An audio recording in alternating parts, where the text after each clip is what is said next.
Thank you very much for joining me. How you been?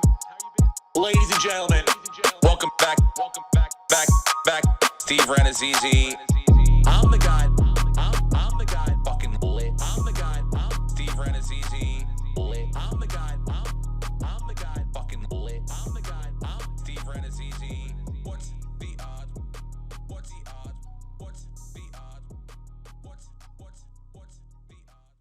Welcome back to What's the Odds with Steve Rannazzisi. It's me, and we're back. Did you miss us? Some of you did. Some of you thought we were gone way too long, and some of you probably think that we haven't been gone long enough, that we should probably never come back. So whatever. You know what? Things happen. You know, people's lives happen. Things get in the way, but we're back. And, you know, I mean, really, what did we miss? Anything? Did anything really happen? I mean, was there another fucking internet? You know, did we go to another war? You know, that was it. We missed, you know, the beginning of some seasons and of a major sport and the draft and a couple, you know, a lot of tentpole stuff, but we'll get to that. All right. And then, you know, we'll do this one. And then Brenton goes to fucking Italy for what? 3 weeks? 4 weeks? Ciao, Bella. That means you're beautiful. Hello, beautiful. Right? Am I right? I have no idea. I think that's what it means. I'm 100% sure that's what it means. So, yeah. Hello, beautiful. You better keep an eye on Cassie, because Italian men are fucking savages, dude. They don't give a fuck. You're Italian, they don't care. You talking to me? Yeah, you. Yeah, 100%, right? Is Rannazzisi Italian? No, I'm not 100% Italian, but I'm half Irish, half Italian. But okay, I just know from, like, first of all, I know from watching the Jersey Shore when they went to Italy, and then also just from, you know, every, like, Italian men, like people that have traveled, like they don't care that you're married. They don't care that if they want someone, they will take them, or they will try. So I'm just saying, dude, be careful. Keep an eye always, all right? Because she can get swept up in emotions. Well, I mean, are you guys going for a while? This is your honeymoon, right? This is like the big thing. No, this isn't our honeymoon. This is just you know, won a bunch of money on DraftKings, so we're going to Italy. Bro, I knew it. What do you want from me? This what do you want? guy You want the thinks... truth? That's the truth. I love it. I love it. I love it. You hate it so much. I mean, who needs to put money away in a savings account? We've put money away, Steve, and I just kept winning. Well, congratulations, dude. I mean, what am I going to say? To the world, I'm not going to be one of those guys that hoards their billions and lives in a castle. I'm giving it back to the people. I'm stipulating economies. You better be quite informational during this podcast, because I want to know where all this "fuck you, I'm going to Italy" money is coming from, dude. I mean, what are we getting? All I know is that I know every single thing there is to know about fantasy golf, and I'm in first place in my league. I'm killing it every week, and I can't make a nickel in this fucking business. I can't make a goddamn nickel. I have you, on the other hand, to you, who still, by the way, no matter, how long have we been gone? 8 months, 10 months? I don't know. It's been like 3 years. You still have not fixed your computer or your internet, because you look like a goddamn avatar. For those of you listening, you are blessed with it. Brenton looks like either he had Botox done 15 seconds before this thing started, or he look like, does he look like an anime? Like he's animated, right? Am I right? Yeah, he looks. No, you're right, but I think he looks great. This is just how I naturally look, Steve. But it does look like a caricature filter on him. Yeah. Also, for those listeners, I don't know how to turn it off. If there is a filter on, I've looked. It doesn't matter, dude. We're the sloppiest pod. It took us 25 minutes. This is the 30th minute of us talking to each other, by the way. It took Lucas 25 to figure out how to get a sound on. So we are killing it, guys. Always, every time. We never stop. It takes, you know, maybe we got, I was looking at old episodes. We got sharp. That's why we went away. We got sharp, and I was like, we've lost the slot. We need the slot back. So let's take some time Why off. don't you get a tell the little people the sloppy. truth? Okay, you were holding what? out. Did I You wanted a contract. You wanted a new contract. You wanted guaranteed money like Lamar Jackson. You represented yourself, and I had to swoop in and finally give you what you wanted. 170 million guaranteed over the next 5 years, and you get to name my first 3 children. And I'm glad that you planned that trip to Italy and I postponed it by my negotiations. Now you have to go now. So fuck you. I'm glad. I'm happy about that. No, I did. I am happy with all the contracts. And I'm look, it's when we do this thing, it's like sometimes scheduling this and that, who's going to get together. You never fucking know. You never know. And guess what? We're like, what's the one STD where it never goes away? Herpes. Herpes, right? Yeah. Mm-hmm. Yeah. We are herpes. We could go away for I months at a answered time. that too fast. Everyone has herpes now, right? I mean, I don't. I'm going to be honest with you. I do not have herpes, but I know that everyone. I think you has. do after sitting in that hot tub with all those comics. No, You we got- got like, You what are got the something. boils? I got boils on my tits. Wherever the water hit, That's worse. water level line, my tits look like a fucking teenager's face, forehead. Just there. Like it was like an equator of zits that went across my tits. I thought for a second I had breast cancer. I'm feeling my tits and I'm like, oh my God, I've got fucking breast cancer. But meanwhile, it was fucking Mark Norman's cock juice that spilled into the hot tub that even chlorine and 108 degrees of water couldn't fucking boil. But anyway, yeah, no. What were we talking about before? Yeah, we're coming back, dude. We'll always be we're around. back. We'll We're always back. be here to fucking annoy you when we want to. I'm going away for 2 weeks, but we'll be back after. We got lots of football. The Rangers choked on you. The Knicks are in a fight. The Yankees are. They have a winning record with a ton of injuries, but somehow are still in last place. Yeah, it's all right.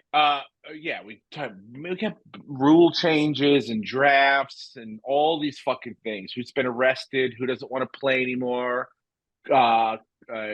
Cliff Kingsbury got a fucking job chasing pussy at USC now. Everyone's gonna tank for this kid at USC. There's a lot of things to go over, and we'll talk about them. So don't worry about it. All right. Where do you want to start, guys? Where do you feel like starting? Where have you dreamt about starting? We should If you start were with the me- NFL draft because I got a haircut today. it's the greatest week of the year for Lucas. It's his favorite thing. Yes. And I think we all had pretty solid drafts, but I will say, Steve, I'm sorry that the Eagles once again Oh my God Almighty! absolutely stole the draft for the second year in a row, and they somehow got even better, and they were already really good. Okay, I didn't realize they had these picks that high. Yeah. And they got those from what? Giving up who? Who did they give up? What's his face to the Niners? The D lineman? No. Where how did this pick at 8 or 9? They had like a 10 pick. Now they traded to move up Yeah. one spot. But like, where did this fucking high pick come from? Because I was like looking at the board, I'm like, Eagles, what the fuck is going on here? They're supposed to be picking second to last. Oh, they traded back, I believe, with the Saints. They had the Saints first round pick. Let me double check on that. Okay. From what? I think to trade up like a year before the Saints gave up their first round pick. But let me clarify that I'm pretty sure that's what happened. Oh my God. And what did the Saints that- get out of it? Did they just give up the pick to give Taysom Hill more money, or No, they traded up to get Is this somebody. collusion? Do I have to get in on this or something? I mean, it's like I saw them and I go, but they destroyed that draft. They got everybody that other teams should have been taking, and they just got better. And even DeAndre Swift, like, he's going to be great with them. yeah. I mean, I'm For saying to fourth round pick? myself, what? Because to me, I'm like, why are the Lions taking a fucking running back that early? Right? I understand that they're going to lose their wide receiver for 6 games for gambling. But I'm going, and then I realized I'm like, oh, because the next day they gave up their fucking running back for I guess more picks or whatever. I'm going. So you guys just decided you wanted to pick this guy. Like you wanted this guy over DeAndre Swift. Makes no This sense. running back makes no sense to me. And that made no sense to me. They were a couple steps away, and their moves made no sense. And all it did was benefit the fucking team. I'm like, they patched up. You had defensive linemen that were like going to leave or move around. Like Fletcher Cox is still there, the other guy is still there. But now you're going to bookend them with two fucking Georgia Bulldogs coming off of a defensive line. That it's like, I don't know, like what better situation? Then they got the other guy. Who's the second pick they got? They got with their other pick, Nolan man. Smith. Nolan Smith. Nolan Smith. Then they get the running back because Miles Sanders is gone. But to me, I'm like telling you, dude, it's like this running backs to me, there's like 3 or 4, maybe four that are like, okay, what's going on here? But other than that, it's like they're like fucking Uno cards. Trade here. One for the other. What do you want? What do you need? Eight DeAndre Swift, Miles Sanders. Derrick Henry's a different story. Christian McCaffrey's a different story. Saquon is a different story, you know? Bijan Robinson couple guys could be a different story. Maybe. But the rest of them are all like fucking beep, boop, boop, boop, Yeah, trade it's them just around, fitting guys into the right systems for their skill sets. Fitting them in, keeping them healthy. You know, like I understand the schemes and those different types of styles of running. Yeah, but that's also why these GMs are no longer investing high round draft picks into running backs, and it's more about receivers, D-line, interior linemen, quarterbacks. Like that's how the game is played. That's how the offenses are run now. So the fact that like Bijan Robinson is special and he'll come in and he'll be really good for Atlanta right away. But the guy that Detroit got, it's literally just a lateral step from DeAndre, and they spent a 12th overall pick on him. It's stupid. It made no sense to me. In their defense, I did hear some late glowing reviews of the guy. So if he is a superstar, that's fine. But look what Swift did when he was on the field. And I know that he has a rep now of always being injured, but the reality is he had 49 potential games so far in his career, and he only missed 9 of them. So it became a thing where Campbell just didn't want to use him anymore. I also think, like, look, if Swift wants money and it's going to be a thing where he wants money, you got to pay him, or you could save money. Maybe there's economical stuff. That's one thing. But I just was under the impression because I'm sitting there watching it with Jackson and being Mr. Know-It-All, going, they're not going to take because Jackson's like, Detroit needs a running back because I go, they're not going to take a running back, dude. They're just, no one takes running backs top 10 unless your last name's Barkley. They're like, you can get a good value in the 2nd or 3rd round. They do it. Another running back, 2 running backs went off in the top 10. He kept turning around looking at me like, do you know anything? And I'm like, no, I don't know anything. I thought I did, but I don't. I don't know what the fuck's going on. But all I know is that the Eagles keep getting better and better. They got arguably the best player in the draft. Yeah. Arguably, they could have got the Aaron Donald in the draft. Mm-hmm. And, he's going to Philly. They don't give a fuck what you do in Philadelphia. Yeah, the Lions could have taken Jalen Carter at 6 and still gotten Campbell at 12, and they would have had their defense done. They would have had the defense was the weakness, and then it would have been a strength, and they would have completely taken over that division. Like, not even a question. And it's not like they didn't just sign David Montgomery. Yeah, to me, I'm sitting there going like, man, they are just getting better and better and better. Anyone else you guys think of the big time? I mean, I thought the Giants patched needs and did the best they could with what they had. Yeah, Giants had in the a solid spots they draft. got. I'll say the reason the Philly situation is kind of confusing. Their number 10 pick was traded 3 times. Originally belonged to New Orleans, then Chicago, now Philly. The Giants and Bills traded. The 25 pick was originally the Giants. They traded Jacksonville into Buffalo. So I liked it. The Bills were able to trade up in front of the Cowboys and take the tight end they wanted. Mm-hmm. You saw the Cowboys war room just obliterated after. You knew that Buffalo screwed up their plans because then Dallas took all their time. I love that too. I love that. They really fucked up their plans big time. Dallas was sitting there thinking they had it all fucking figured it out, and they got fucked. And that's what I love about that, because there was a lot of movement in the first round. where you're like, I can't really sit on the guy I think I'm going to get because the teams in front of him don't need him.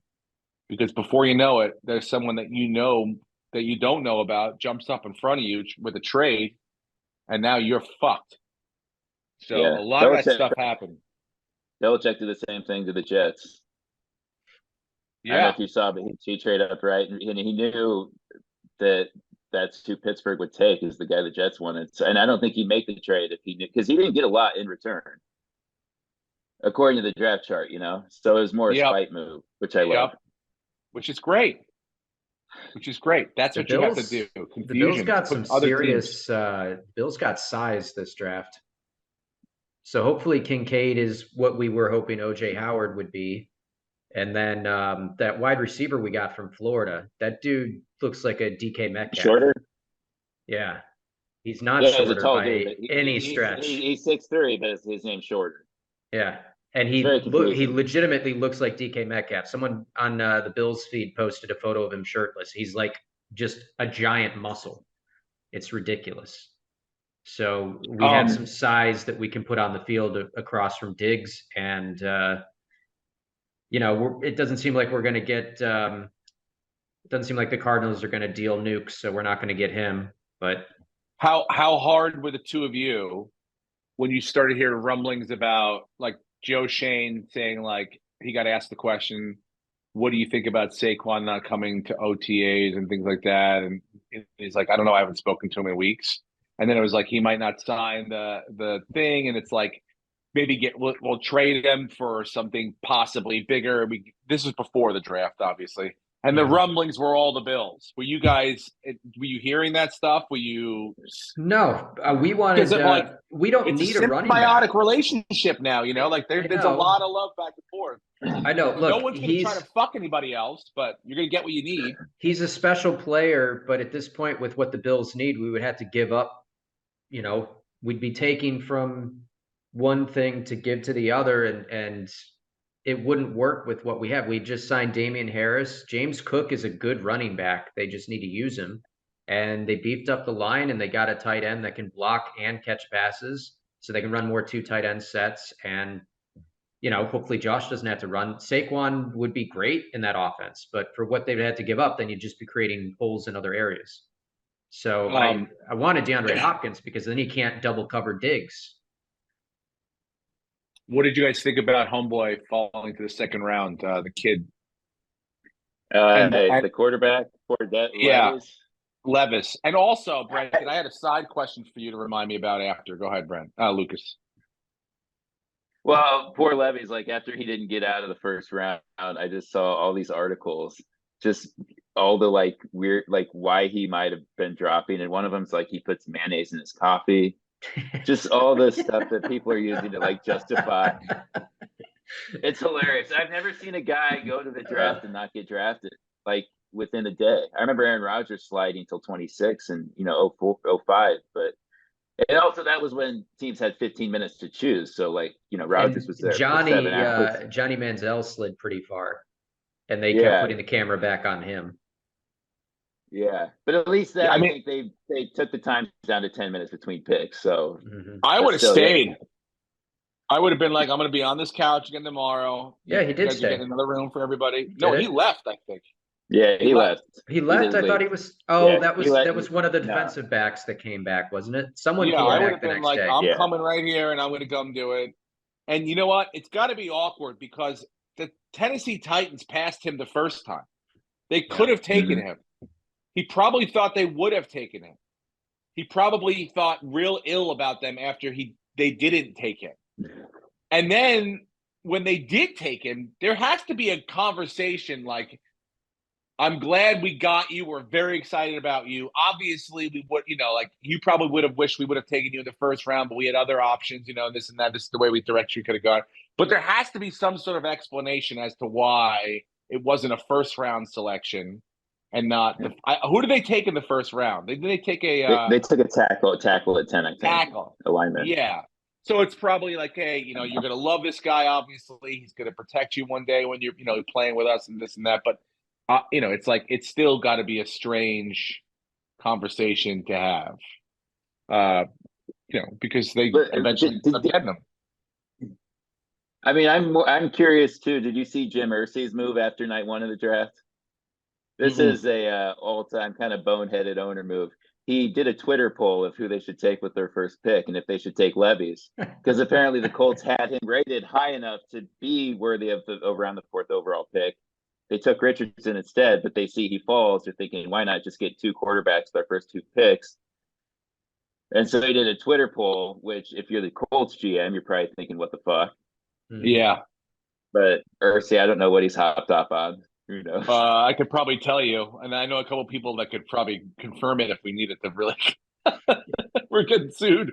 No, I think that yeah, that was it. I think they probably, it's a diamond in the rough. We'll figure out if that kid's going to be good enough, But as far as Levy's concerned, why did he? This is the question, Brett. Why did he shoot up so high? There were talks like the day before, like his number went from like 50-1 as the overall number one pick to like 4-1 the day before. And apparently I heard it was from some sort of Reddit thread that started. And what was that about? Like, do you know anything about that? I've heard you love some. that shit. We don't know the source, but I mean, you could have been the source. You could have been the guy that went on Reddit and said, "Hey, I have anyone think it could have insider been Will information. Levis as the I'm in source?" Carolina's office right now, and we're going to take Will Levis first overall." I mean, someone just did that and people took it. And look, it was a huge advantage for the sports books because they get to protect themselves because you have a rumor like it could have been DraftKings that did it for all we know, or one of the Barstool sportsbook company, whatever it was, because this protects them. Everyone has Bryce Young going first. Everyone's dumping money into that, and the sports books are going to lose their ass. And then you start this rumor that Will Levis is going to go first. And now all these people are taking more money and dumping it into Will Levis, and you kind of cover yourself. So there's a conspiracy that could have been one of the books. I mean, this is like this is the fucking AMC. This is the fucking, what was that? Not Blockbuster. What was the fucking stock thing you got involved in for a little bit during GameStop? Yeah. Yeah, GameStop. This is the GameStop. Will Levis is the GameStop of the NFL drafts. Because I was going, who the fuck? And then this guy's sitting there. He's got a different shit. I think everyone's like, his girlfriend's so hot. I saw like 3 or 4 girls. Yeah, the couple were his sisters. It's very confusing. Shout out to the one dad who fucking double tapped his son's girlfriend's ass twice. Did you see that? Anyone catch that? Luke Van Ness. Yes. Oh my God, dude. Way to fucking get involved with that. His girlfriend is Cole Kemet's sister.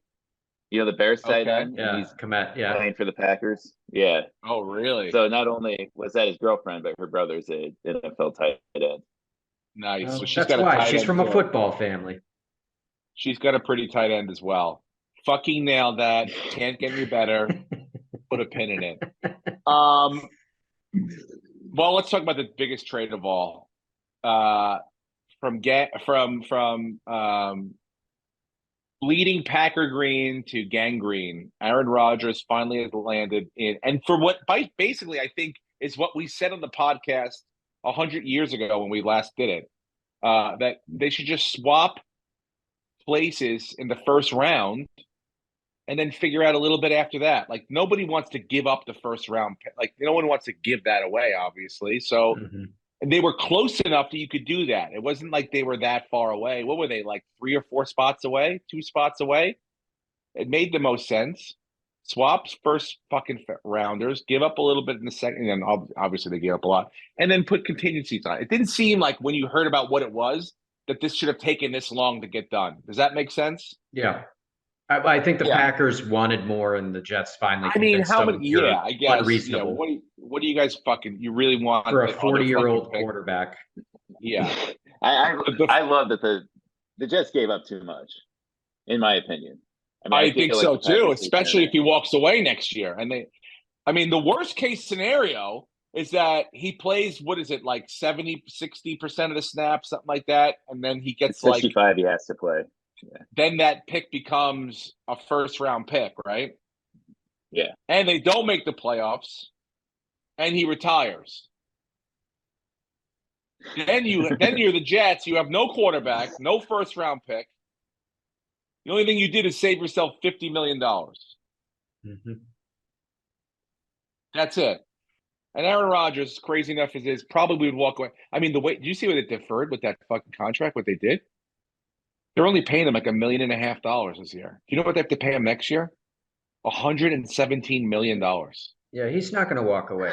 And he also said, he respects the moves that the Jets have made, and this isn't going to be a one and done for him. He has said that. Now he's the kind of guy that could completely not be true to his word, but I think he realizes they have a good team and they really just needed a quarterback to compete with the Yeah. Bills and the Dolphins. I think he's walking into what he thinks is his Tom Brady in Tampa Yeah. situation, where And it's they like, sign Alan Lazard and they sign Yep. Randall Cobb. So they've got his buddies around with him. So he's not. and I'll win a Super Bowl my first year, and I'll play out the second year and give everyone a reason to fucking celebrate and collect my cash and everything like that, and then go from there and live the rest of my life, Yep. which is great. But what if it happens the reverse? What if this year is Tampa Tom's fucking last year? Is this year? You think he's going to be psyched to come back and play next year? If this is the Jets we're talking about, dude. The Jets. The Jets have a solid team. They just really needed a I quarterback. get it, dude. I get it. But this is the Jets we're talking about. Like, I'm not saying they're It's a new cursed. Jets. I'm not talking about It's a any new fucking era. This is a new Jets team. They have a new coach. They have a new attitude. They have a new defense. They're solid. They're not. I don't think they're still not as good as the Bills and the Dolphins. And this is not going to get them over that hump. But they're not a punching bag anymore. That's the Patriots. So we need the to same think team in that the hasn't now. had a starting quarterback since fucking Joe Namath. Okay, Ken O'Brien. Chad I remember Pennington. his name. Chad Pennington, Pennington. Vinny Testaverde. Yeah, I mean, like, and then there's been like 7,000 other guys. Some of them have been drafted by the current regime. Yeah. So, I mean, and look, I think that's the best thing that's happened to the Jets this offseason. Rodgers is Is that going to Rodgers is elevate like- his game because Zach Wilson's going to make every practice a living hell for him. So he's going to be so prepared every week. It's going to be amazing. The guy's Rodgers going to put basically up went in there and was mega like, numbers. "You're not giving up the first pick. Here are the three linemen. I've looked at tape. Here are the three. I'm sure you guys have too. Here are the three offensive linemen I looked at too. Take one of these three, whatever it is. And then we'll work on the defense after that. Here's the list of the players I want, blah, blah, blah, blah, blah." That's it. I get it. This is not a surprise. So, like, basically, he took the fucking weakest part of the Jets in the last couple of years, the drafting. I mean, last year they had a great draft, but this is Zach Wilson. This is the guy that, this is that. That's a big pick. They traded up. Didn't they trade up to get Zach Wilson? They I gave don't shit think away. they did. I think, let me check. I think they were naturally drafting there, Bill. But anyway, look, it's the Jets, dude. We know it can go wrong. Oh, you're right. They did, Steve. It can go wrong, but I slightly disagree. I think they're a much improved team, and I think you have to give them a little bit of respect. They played a lot of good teams get it. last year tough. And I they get were it, a dude. quarterback away from winning more games than they did. Steve, that's I a good call. understand. You're right.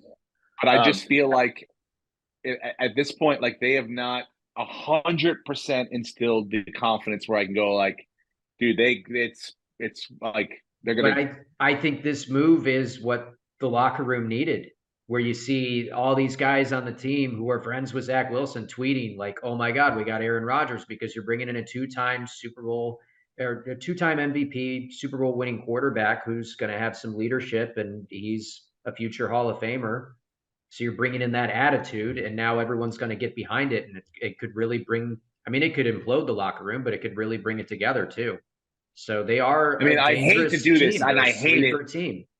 Because this is I don't mean to make a parallel here, and we'll get to it later on. We don't have to get off the topic now, but I feel like this is, and they're different franchises with different legacies, but this feels very much like the Yankees, like putting all the right pieces together, getting the second big starter pitching that's in that, and the next thing you know, boom, boom, boom, boom, boom, everything falls, all the wheels fall off. Just because shit goes wrong. Sometimes, and shit goes wrong more often for the Jets than it does for most other franchises. considering the fact that they haven't won a Super Bowl in 550 years. Well, the Bills have never won a Super Bowl, but anyway. Look, if I'm a Jets fan and I'm looking at this, I'm going, at least they're doing the right things. Because they could have done nothing and we could just have Zach Wilson as our quarterback. So at least they're making steps to try to improve Yeah. the team, to make me No, want to watch them and buy 100%. tickets and watch, buy the jerseys and go to the games. And so they're doing the right 100%. things. But you But- are also Aaron Rodgers has made it, it's much, I would say 80% harder to get to the Super Bowl, the path now, than it was in the NFC. Yeah. You now have to beat the Bills. You have to beat the Chiefs are always going to be good. The Bengals will probably be even better this year. Who knows? I mean, again, barring injuries from everything, but Baltimore could be fucking pretty good this year. Baltimore fucked up their draft. I didn't like their draft. I don't like their draft either, but they got Lamar and they got fucking Odell Beckham, which, again, it's a lot of, but it's 1 year. They're going to roll the dice and see what happens. But that's what I'm saying. They have that let's go get it fucking right now 1 year attitude. So there are a lot more of those teams, which good, talented rosters, younger, better quarterbacks, which he's not afraid of. But I'm just saying there is that ability in the AFC rather than the NFC, which is, Tampa Tom had to go boop, boop, boop, boop, boop, boop, and that was it, Yeah. Dallas sucks and always will. Got to be careful of San Francisco, but oh my God, a fucking quarterback snapped his neck because of the play calling. And then it's like, whoop, watch out for the slippery Giants, and the Vikings will always implode. So, there you go. You're fucking there. Mm-hmm. There's like four teams in the AFC that are not going to be good, and everyone else is going to be a playoff contender.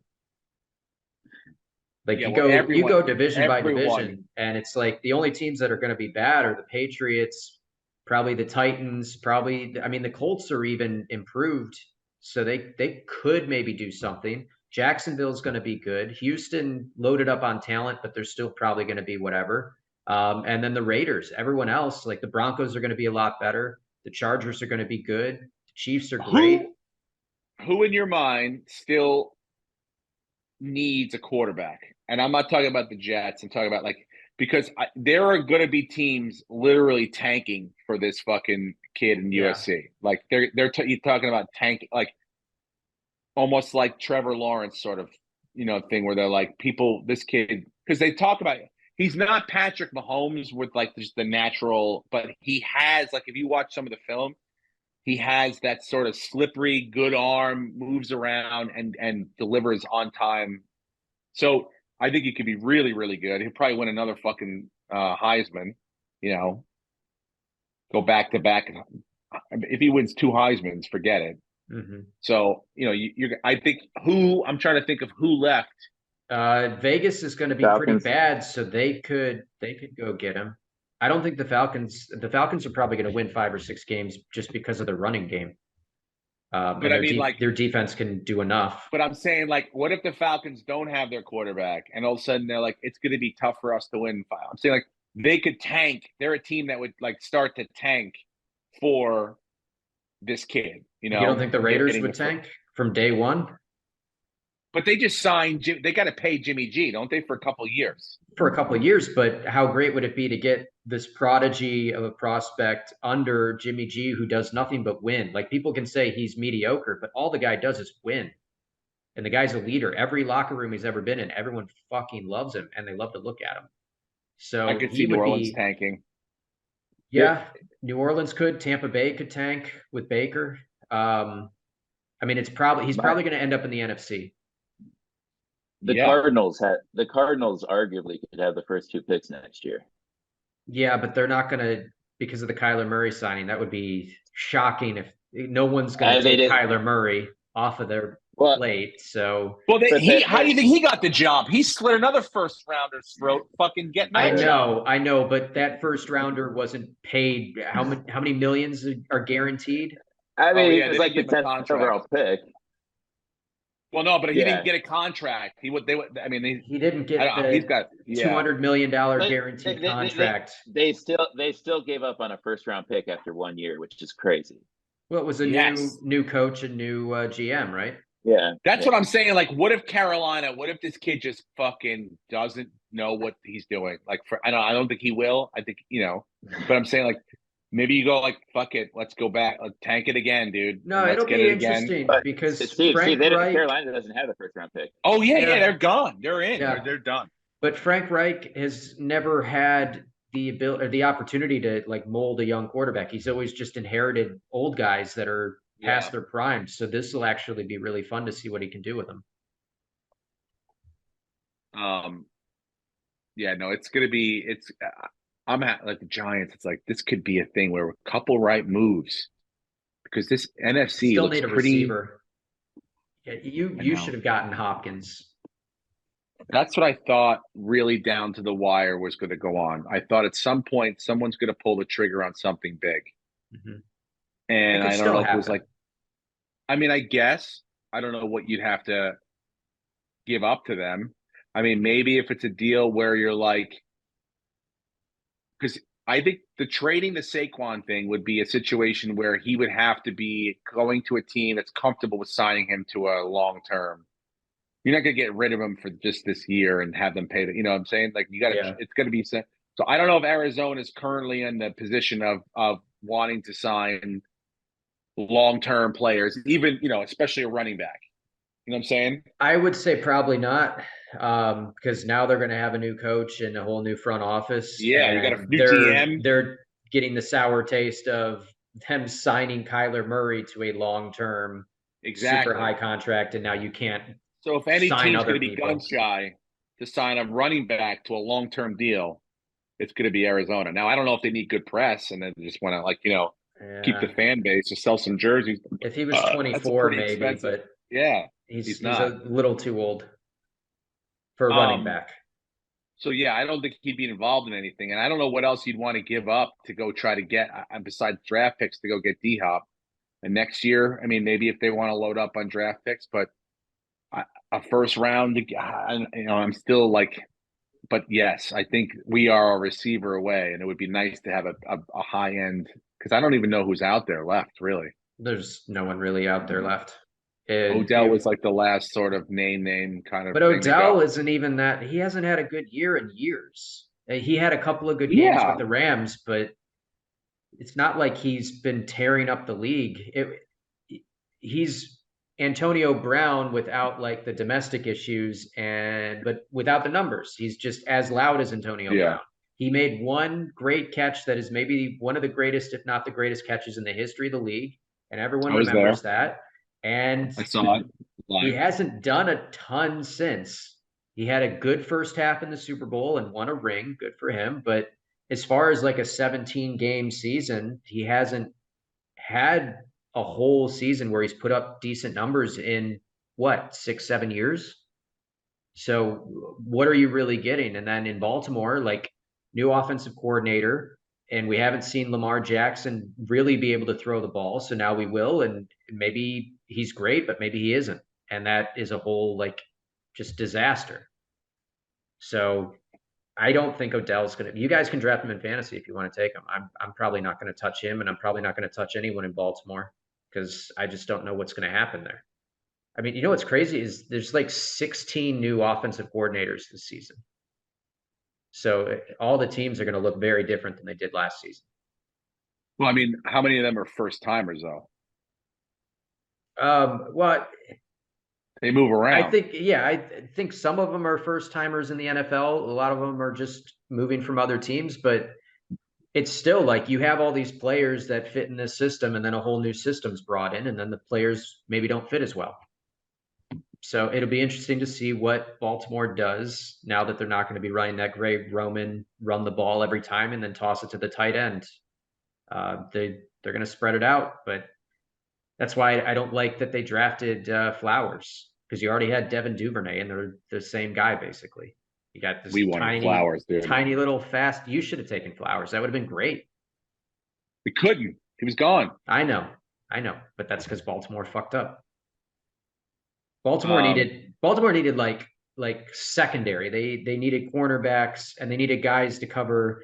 You got Jamar Chase and T. Higgins and What's his face with the Browns that came over from the Cowboys? Like you got these big receivers and they have all these tiny dudes that are going to be covering them. So Baltimore's going to get lit up this year. I Yeah, would Cooper. bet right now, whatever their win total is, I would take the under. And you heard it right here, folks, from Yeah. fucking $1 billion Brenton going to Italy. Ciao, Bella. Ciao. Yeah, I was by the way, what are you winning money in right now? Are you I'm gambling not right doing now? no, I'm not doing anything. I'm just So this windfall is looking still at- from coming off of football, yeah, right? yeah. We invest the money and we make money on the money. Then we go and Mhm. eat pasta. We invest the money. Are you I mean Bitcoin sort of, are you still in the crypto world or are you done with Yeah, that? I still got my Dogecoin. Oh my God. It's coming back in probably 20 to 100 years. But not everything else is out. You're Everything out. else You is actually got Everything else physically is got money back, or were you in NXT? no. I got out. You're out. Yeah, Clean. yeah. You took losses. I did not take losses actually. Be honest. I did not take All right. losses. I've actually used Dogecoin to pay my taxes the last few years, so it's been nice. It's obviously You I pay could've the sold it. bill with Dogecoin? well, you no, pay the bill. I liquidated the Dogecoin into dollars and then used that to pay my taxes. But yeah, obviously I could have sold and it would have been worth 100 times what it's worth now, and I didn't. But you live and you learn. You live and you learn, dude. That's how life works. Yeah. That's how it goes. You know? Did I show you guys these fucking sunglasses, by the way? Oh, show Vipers? Lucas the trophy. Oh yeah, hold on. Watch this. With those glasses. Wow. Whoa. Right, dude? Pit Vipers. Very friendly company Dude. to us. They gave us a couple of these classes when we were up in skiing in Those are Park total City. macho man. Those are Are these macho not man the glasses. fucking raddest in the world, dude? Those are pretty nice. Do I Why not don't you look? wear those all the time? I do wear them all the time. That's why they're sitting right next to me inside. Their So, like- prescription. I wish, but they are great for driving. They are perfect for driving, dude, because they cover all my areas, right? Mhm. All my blind spots, right? They're the perfect tint. They don't like just make everything dark. They kind of keep it clear. But then all of a sudden, you're like going through shade. I'm going through a tunnel, or whap, right? Or if I'm driving past and I see a hot mom, I go, wah, wah, wah. And then I turn around and back to fucking, right? Not a sponsor, but great, friendly, awesome, beautiful people, Pit Viper. And plus the Yeah. kids love them. My fucking We kids do- they die over these things. We do have an For ad baseball. read, Steve. We do have a sponsor. Hit it. Use promo code Steve Loves Bud Light for 20% off your next case of Bud Light. You can drink it, you can shoot it, you can tweet about it, do whatever you want. Bud Light, it's the best. I will cut my cock off for Bud Light. Here's the deal, guys. Bud Light came to us. They said we lost 21%. And I said, I have an idea. 26%. I said, you know what made me love stuff I didn't like to eat? Cereal. Like some cereal. My mom wouldn't let me buy the good cereals, right? Mhm. Like the fun, fruity ones. I always had like the Cheerios, but the plain ones, right? But then Cheerios started putting fucking things in the Cheerios, like games and stuff, little package of games. And I was like, oh, that makes it better. Bud Light and I came up with an idea. I'm going to cut my cock off. Brenton's going to cut his clit off, and Lucas is going to cut his cock off. And we're going to put them in random beer cans, right? And you It's buy like a your and it's golden almost like ticket Willy Wonka. situation. Yes, Willy Wonka's Mhm. golden ticket.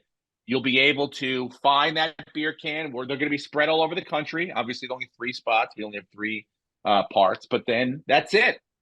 You get that, and you get our, and that's it. That's yours. That's better than an NFT. Mhm. That's better than anything you can find on the internet. Like, you're not going to find that on the internet. Those are one of a kind. Okay, and trust me, there's a list of people that wish they could have cut my cock off, and I'm sure each one of you has your own. So they're valuable. They're worth something, and I think it's a great sponsorship partnership. I don't know how you guys feel. You're comfortable with it, I think right? it's great. Yeah. Yeah, I'm good with it. Let me get this trophy. Hold on. Here we go. Here we go. Oh my Look at god. this. Yep. That is. And then as I went to grab it to show Brenton, the shit popped right off the top of it. So Yeah. Oh no. yeah, Yeah, but there's super glue.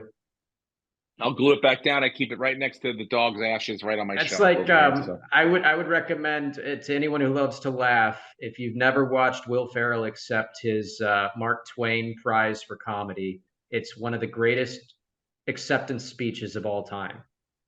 Oh, really? He Have did you a good seen one, it? huh? No, I It's- haven't. They hand him the trophy. He walks to the microphone. He trips and drops the trophy. It shatters immediately into a million pieces. He picks up what's left of the head and puts it back on the thing and then starts with, I will always cherish this trophy.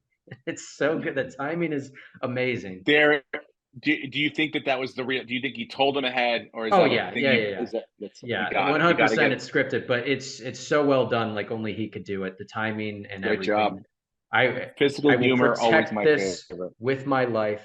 If my children even look at it, I will beat them. By the way, I heard he's doing a new show about playing a golfer, he's doing a new comedy. It's almost like parroting the Live PGA thing, where he's like a rival, like Talladega Nights kind of thing, Mm, rival golfer kind of situation. So I don't know. I don't know why I I'd brought watch that that. up. I just thought, Speaking of, what? I was watching Sports Center last night. What's going on with, was it John Rahm that just decided he was going to skip out on $3 million? No, it was Rory McIlroy Rory didn't skip McIlroy. out. Yeah. Rory McIlroy had a bad Masters. Everyone was kind of thinking he was going to have a good Masters. He didn't have a great one. He got cut. Didn't make the cut. So the next week was golf is trying to do this thing. I don't know where they got this idea where they make like 13 what they call like featured events where everybody's got to show up. The purses are big, but it's almost like you get penalized if you don't show up to these things as the top players in the world. And so he had missed one early in the year. The first one was like the first tournament of the calendar year was a Century Tournament Champions in Hawaii. It's right after the New Year, and he missed that one.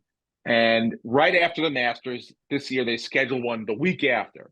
Now it's such sort of the week after the tournament after a major event usually gets fucked because nobody goes to it. Everyone's sort of spent after the major, and it doesn't get a lot of press. Well, I guess to try to prop some of those up, they made the one the week after. I don't remember what it was. It was one of those fucking events you got to show up to. Well, Rory had a shitty Masters, and then he got on his fucking jet and went back to England and was like, fuck this shit, I'm going back.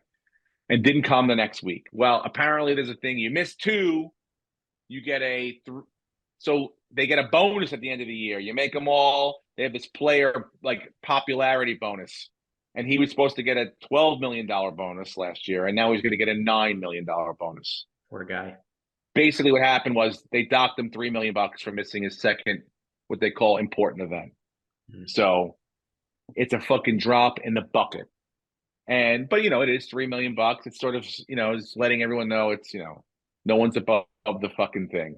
Jon Rahm won the Masters, and then he went and competed, and he actually almost fucking won it.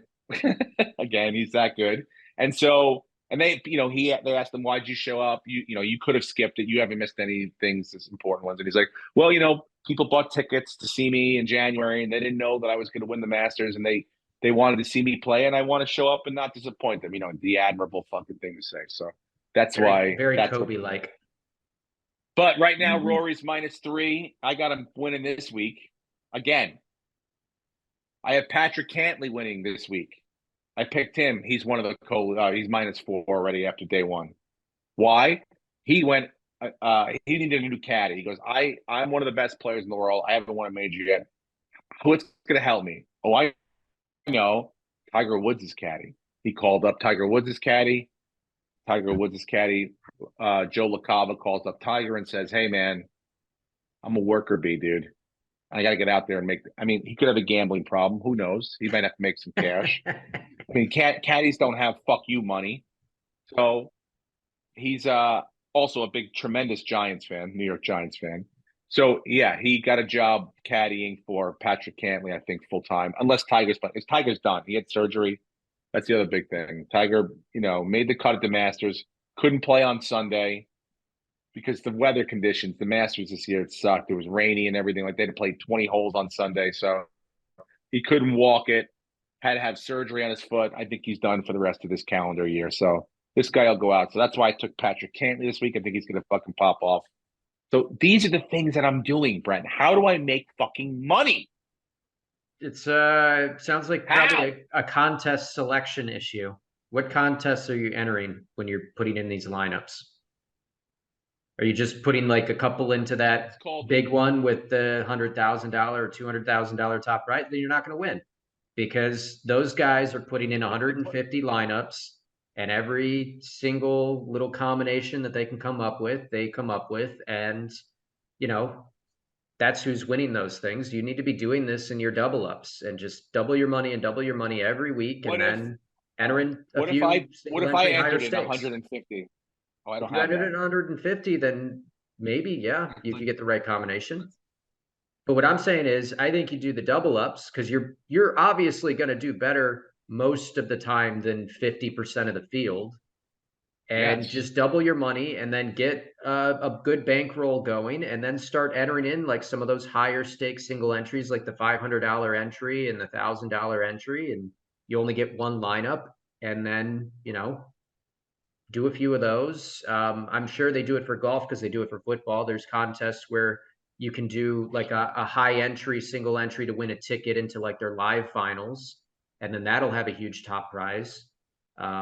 So I think you're just probably selecting the wrong contests, and you're giving yourself like a 12% chance of cashing when you could be giving yourself a 50% chance and build it up over time, and then go into a high stakes, low number of contestants in the field kind of contest, and win Story of my life. 5 or 10 or 15,000 for the top prize. That's how you should be doing it. All right. Well, you don't have to browbeat me. All right. You asked. Double ups. I get it. Mission accomplished. I'm on it now. Then I'll build my bankroll up, and then I'll just start wiping people out with my knowledge and bankroll. Yes. I got it. You know what's exciting, by the way, now? I don't know if you guys have noticed. What? Fucking baseball is awesome. I don't know if you guys. I haven't watched it. I legitimately have not watched a game, because the NBA playoffs and the NHL playoffs have been some of the most entertaining games I have ever seen in my life watching playoff hockey and basketball. I disagree with you. I 100% disagree. You're a Knicks fan, and you're a Rangers fan. So the Rangers, I mean, that Rangers they didn't show up to Game 7. They were so low energy, and I mean, the Devils just skated circles around them, and they should have won that series. They should have sloppy, fucking easily. They were up 3-1. 3-1.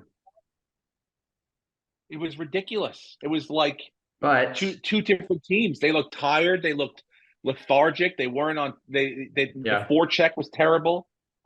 The goaltending was not bad. You cannot. I mean that game. That would have been a 10-goal game if your goalie hadn't stood on his head. I mean, he had a great Game 7. No one else did. Panarin 0 goals in 7 games. It's like anemic, dude. It reminds me of those Yankee playoff teams where it's like everyone. They build these fucking great rosters, and all of a sudden they get to the playoffs, they play a scrappy team, and they can't put fucking shit together, and they're getting blanked. That was disappointing for you, but I mean, they Florida have exciting games. I have not. Florida taking out Boston. Yes, the Kraken taking out the Avalanche. I mean, you have this was that's why it was perfect for the Rangers. It was set up. Yeah. Every step was set up, dude. Every fucking step was set up along the way for us to take the Stanley Cup this year. Boston is out. Now you're gonna have fucking who's going to Carolina? I mean, nobody's playing better than Florida right now. Probably, yeah. But I mean, who cares? They're like one of the best 8 seeds I've ever seen. And they took out the greatest regular season team in the history of the sport, and they clawed back from 3-1 down. Miami, the other fucking Florida 8 seed team, beat the Knicks game 1 with one player on the road, the 8 seed, and then they almost beat them the second game with no players. Yeah. So I'm worried about that 8 seed down in Florida. Yeah, I would be a little worried. But it's been very fun. They've been pretty good. I mean, the West Coast ones are tough for me to get up, but I catch the highlights. So I guess it's less like in the moment fun than it is like, oh, that was a good game. So I guess you're Steph getting Curry's 50-point game was ridiculous. That game 7, he was out of his mind. And then even game 1 against the Lakers, he was doing crazy stuff again. They just they couldn't stop AD and LeBron, and that's going to be a great series.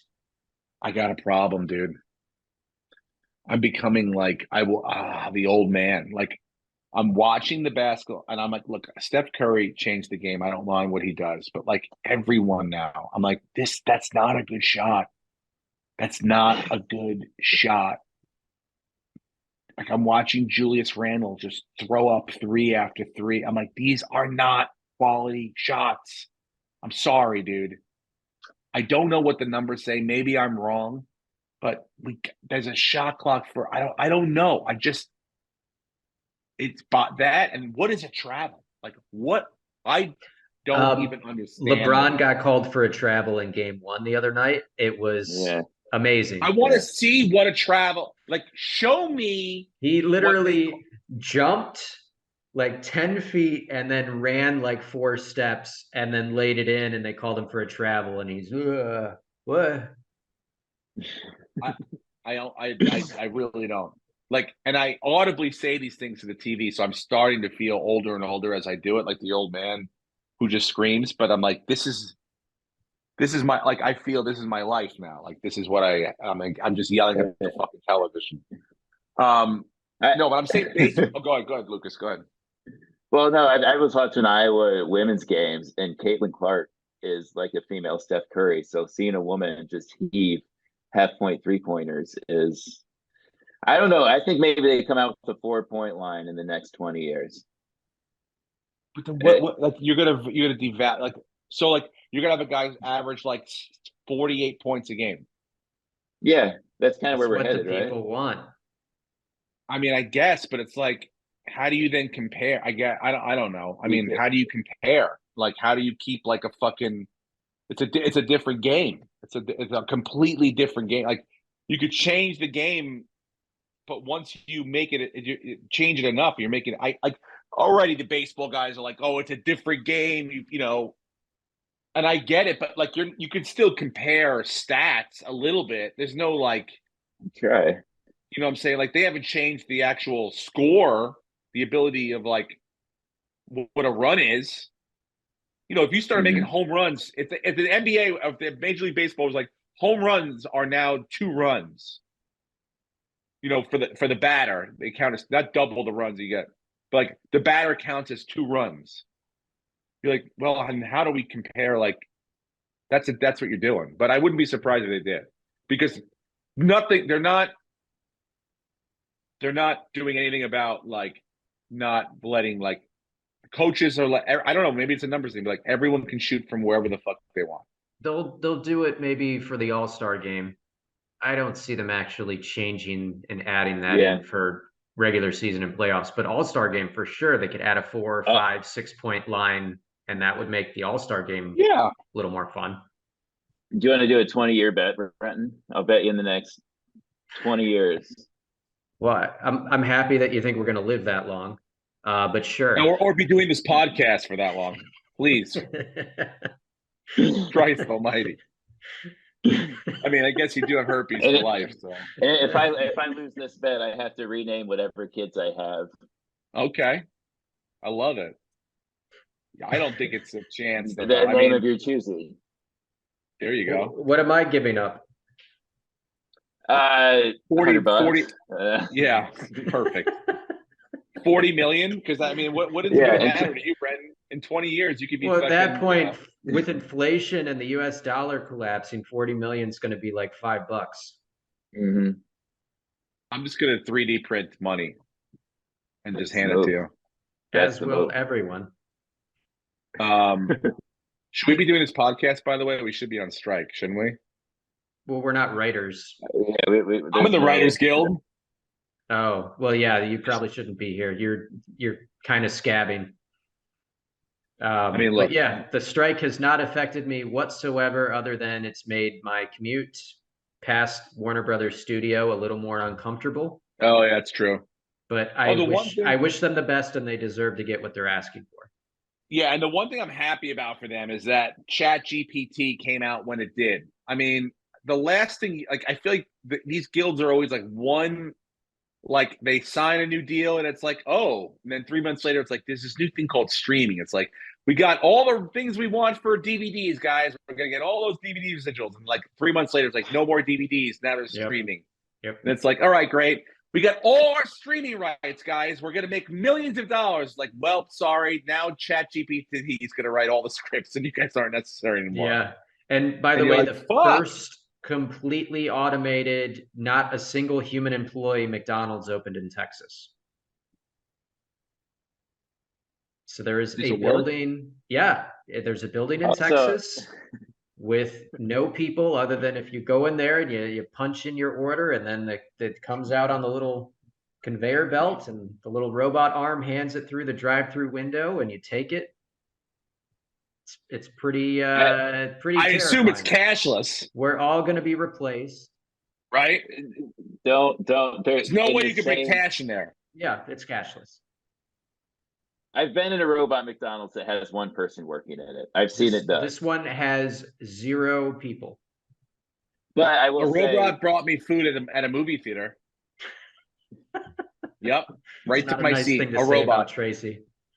I swear to God, that's what I call my whore. No, I'm sitting there. We went to see fucking Air, and a fucking robot, like almost exactly like the one from Paul and Rocky when Rocky bought Paulie the fucking robot, comes Mhm. over with a tray with our food and our wine on it, and we just take it off the fucking, and then it just walks away, like scoots away. So I've been served by a robot, Mhm. but never like I mean, like, what do you like if you have cash, which is still like technically like you just can't you can't go there. Like, what do? Yeah. I mean, maybe they have one of those machines where you feed it in and it spits out yeah, I change. bet it does. No, I'm not. Where my son plays baseball, where Jonah plays baseball, was sort of Legacy. They're a cashless place. Don't even bring it in. Yeah. There's no need. I thought places had to take cash, so I thought that That's was like what a I legal thought too. thing. But I think if you put a sign up that says we don't take cash, we're a cashless establishment for your safety, I guess, for your safety, For your safety. and then that's it. You're done. You don't have to take fucking cash anymore. I mean, I would because obviously the first thing I would do is I would walk in and rob that McDonald's if they had cash. You know, like because what's gonna fucking robots gonna stop me? They haven't gotten that far. But Dude, the imagine a Steve, robot. stop. Imagine a robot Dude, just they gotta twist me up. here in the They back. have like a Joe Rogan robot that just comes over and fucking It is twists me Texas. into a pretzel. Can we find a robot that can beat like the highest jiu-jitsu guy, like at Brazilian jiu-jitsu, like twist up Eddie Bravo or something like that? Well, if they can beat our Dude. best chess masters, eventually they're going to have somebody that can fight us. Yeah, Yeah, but Google- fucking, you don't need to use an appendage to beat a chess master besides the brain. 60 Minutes did a piece on Google's robotic lab, and they showed this robot doing push-ups. I'm like, why the fuck is this robot doing push-ups? Like, what's that doing? Just And, give like, it then- fucking juice. Can't they just build it stronger? I mean, what are they got to fucking push-ups? By the way, give us a 5-second review. How was Air? Awesome. And You heard it perfect. I here. saw it and, too. I loved it.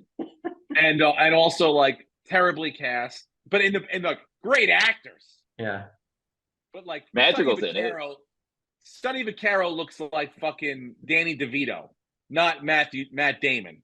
Okay, go look up the real Sonny Vaccaro. He's not at all a Matt Damon. Even if Matt Damon could put the fat suit on or like not get in shape, but he's never going to be as ugly as Sonny fucking Vaccaro, or as Sonny Vaccaro, like one of the good fella, like one of the Sopranos guys should have played Sonny Vaccaro, but they're not as good as Matt Mhm. Damon. But I thought it was great. How do you think of Ben Affleck as Phil Knight? I really don't know. I've never seen I haven't seen any interviews with Phil Knight, so as an impression or as like a spot on thing, I'm not sure. But as far as like the personality stuff, I think he did a good job transforming into something different. I thought. Yeah, a lot of small details in that movie, like when he's sliding the offer sheet to Jordan across the table and it stops like the court. You know what I'm talking about? Yeah, yeah, Like yeah, little yeah, moments yeah, like that. It's a very good film. I liked it a lot. yeah. And he's a good filmmaker too. So Mhm. it was perfect time. Hour and fucking was it hour and 50 minutes? Perfect. Perfect. Mhm. You don't need, I mean, look, I could have sat there. Like, if you told me, like, hey, it's going to be 2 hours and 20 minutes and we're going to put Jordan in it, I'd be like, all right, great, no problem. But maybe my wife might not have. It was perfect amount of time. So it was great. It's speaking of perfect time, let's get to baseball now. I think the rule changes are perfect. I think it's moving the game along. I think it's what you needed. I can it be adjusted? Yeah, maybe you want to make the clock 18 seconds instead of 15. Get a little more comfort, but like because I think they're like, all right, let's see. We tried it out in the minor leagues and it sped up games 20 minutes, but they are speeding up games, I feel like, at a higher rate than 20 minutes. Like it is drastic. I went to opening day Yankees, and now opening days are, pomp and circumstance to get all that stuff. But the game was 2 hours and 30 minutes long. It was crazy. It was like we were back like at times where you're like, it's weird now. Now when you go to a baseball game, you're like, oh, I'm going to be done by this time.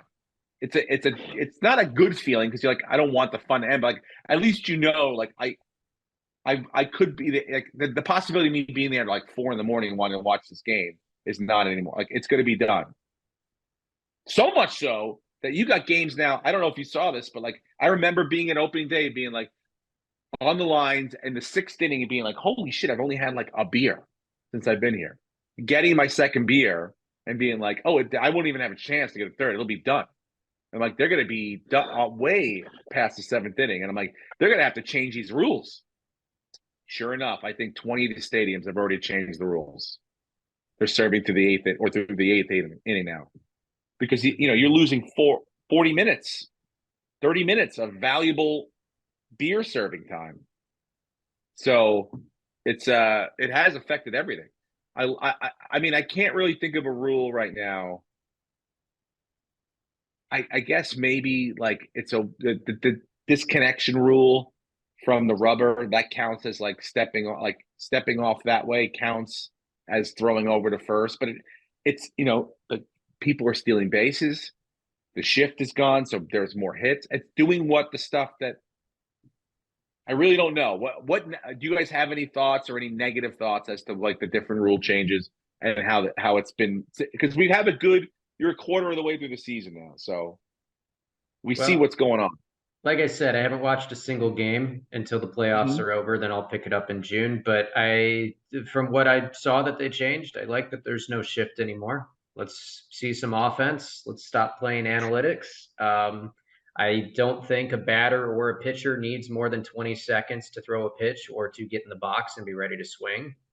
Yeah. So, I mean, I like those a lot. And it sounds like you're enjoying them, and it sounds like a lot of people are enjoying them. And if you speed up the game and make it more fun and more action packed and more interesting, you're not going to continue to bleed audience because that's all they've been doing for the last decade. I mean, it's They have been. far from the most popular sport anymore, but maybe with some changes, they can kind of bring it back. I mean, there were times I read Joe Kelly's book.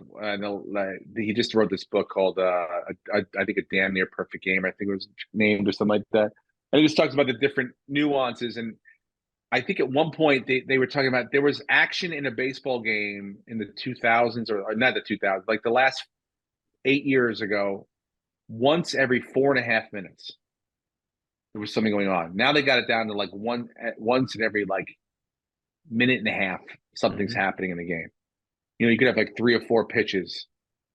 And that includes sometimes when you get up there and it's like a 9-pitch inning where it's like strike 1, strike 2, strike 3, ground ball, you know, strike 1, strike 2, fly ball out. But that's like those are 2.5-minute innings. Yeah. They've had those, which is great. That even though there's nothing happening, there's still like you're watching the game move along. It's not just fucking playing to play. We're not watching rich fucking 20-year-olds hang around and get fancy with each other at our expense, blazing in the sun. You know what I'm saying? It feels a little bit more like we're there to all watch and play. So I like it. I mean, I don't have to play it. I don't know how it affects them, but Yeah, our I feel like a attention lot of them. spans are tiny, and you need to have the action happening constantly to keep us. Because I mean, I'd go to baseball games and I love it, but like you could just go get a hot dog for an inning and a half and not miss anything, and you can't do that with any other sport. So they need to speed up the game so you constantly feel like, oh, I can't miss any of this. I have to watch. I have to be completely focused. Like it can be But you background noise on can't. the First of all, TV. you're going to miss 3 innings now because that's the other problem. I mean, the Yankee Stadium, I can only speak there, but like they got to get more people working. They still have COVID staff at the event. I mean, I was gone for 3, and now you could do Uber Eats, which a lot of people are doing. That's the smarter way to do it. But then you got to you walk over and they have a line specifically just to pick your food up. But still, they're trying to move everything along and make it more fan friendly, and it's good. Because let me tell you, I guess I don't know. Maybe it's just the pace, I would much rather watch a 2.5-hour game, right? Fucking great game, great moving along, and then go like, hey, let's go across the street and have a beer and talk about it, or like hang out over there, rather than sit there in a 3 hour and 40-minute fucking who's coming out to the mound, that guy's walking out to the mound, this guy's taking his time, and then it's like the last hour and 20 minutes you can't drink because the 7th inning, that's when all the pitching changes happen and who's coming out to do this and who's taking. So you're like the last 50 minutes I'm sitting there, no drink in my hand, like watching bullshit. It's like, move it along, dude. Everything can be done in a better, timely fashion. I like it. I'm pro it so far. I mean, it can be made adjusted. I wouldn't even be opposed to being like up until the 7th inning. They talked about that, and then after maybe that, you slow it down a little bit, right? I don't know, but as far as I'm concerned, I'm enjoying it. Good. Yeah. All right. Anything else you knuckleheads have? That was a good rant. Yeah. That's like what you would yell in an AA meeting.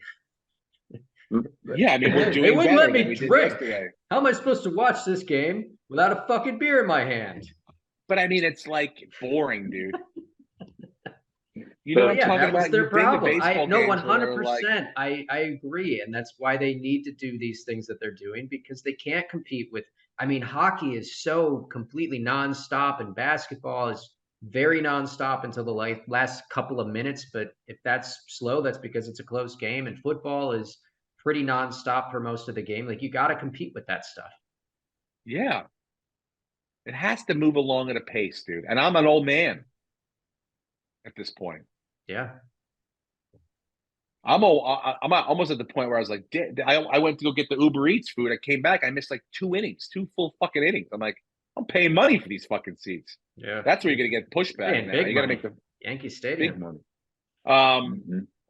All right. Well, we got a lot done, guys. Is there any, I want hit to it. say before we leave, I want Go. to give a shout out to David Hughes in Florida. He's a Florida man who entered a women's poker tournament and won. I'll enable screen sharing so everybody can see. It was a $250 buy-in. Went home with $5,555. Beat 82 women. He's 70 years old. Florida men can enter women's tournaments because of discrimination laws. And he did, and he had he had a bounty on his head, meaning that other poker players were teaming up to take him out, and he still won. Is So, he a yeah. pro? I mean, I mean, I guess the thought process is that women are intellect because it's like it's a thinking thing. yeah, Are this they was the not? Hard Rock Hotel in Hollywood, Florida, by the way. If anyone's Wow. asking. Um, Yeah, even Nevada prohibits men from competing in women's tournaments, so this must be a Florida only thing. But yeah, a little bit of controversy. I get. But Would you find dude that made Fox cash. News? Fox News must love that. Fox News must be eating that up. They go, Well- now see what's going to happen now? We can do what you can do. You want to cut off your dick and swim in our pool? Well, now we're going to send our men over and beat your ladies in fucking poker. Probably not, because Tucker would be the guy to report that, and he is no longer there. Yeah, a lot of Fox News fans left. Mhm. Yeah, but that's like Bud Light. They'll be fine. They'll be it's a brand, they'll find something else. They'll find No, something I mean, crazier than Tucker. They'll find some, yeah. I mean, before it was Tucker, it was fucking Bill O'Reilly, and before him, It's Megyn Kelly Glenn and Beck, Bill Glenn O'Reilly. Beck, Yeah, and they'll find another fucking nutso. I'm Plus, vying for the job. I just love the tweets I mean, the text messages coming out. I mean, every day it's something new.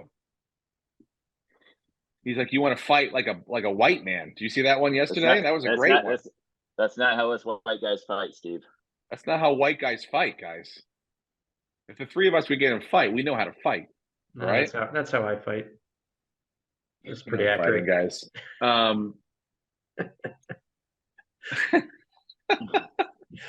Look, I guess that's it for us. Oh, let me give you a shout out, by the way.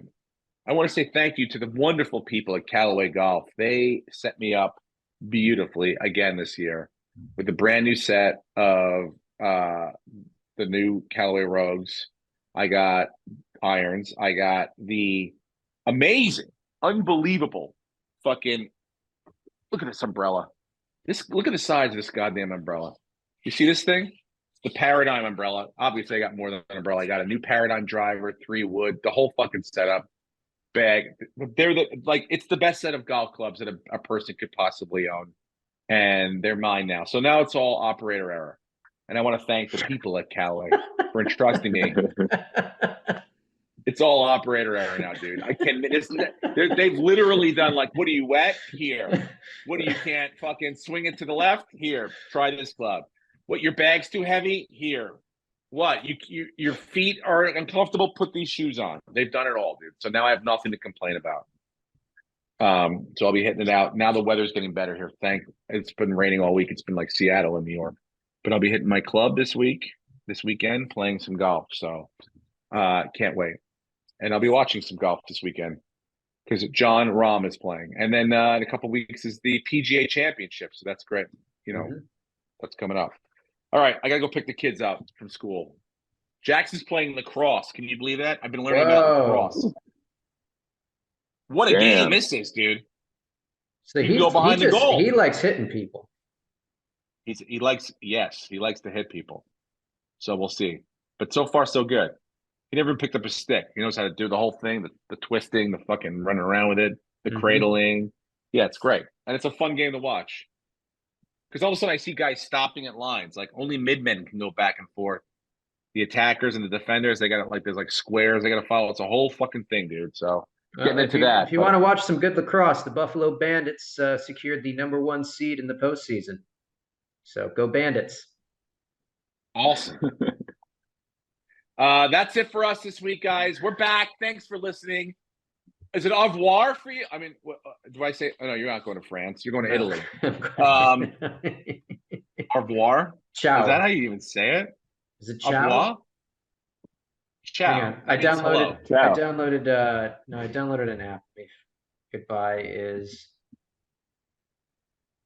Afangul. That means fuck you, dude. arrivederci. Arrivederci. Arrivederci. Faccia brutta means ugly face. You have an ugly, disgusting face. I only know the curse words. Vino and gelato. Vino and gelato. Oh my God. Wine and dude, how gassy you're going to be. You're going to walk a lot though. Bring comfortable shoes. I feel like my grandmother now. All right, Yeah. that's it. We'll be back when Brenton gets back. All right. Love you guys. We'll see you later. We'll see you in like 2 weeks. Go Bills. Go Bills. Thank you very much for joining me. How you been? Ladies and gentlemen, welcome back. Back. Steve Renazizi. I'm the guy. I'm the guy. Fucking lit. I'm the guy. Steve Renazizi.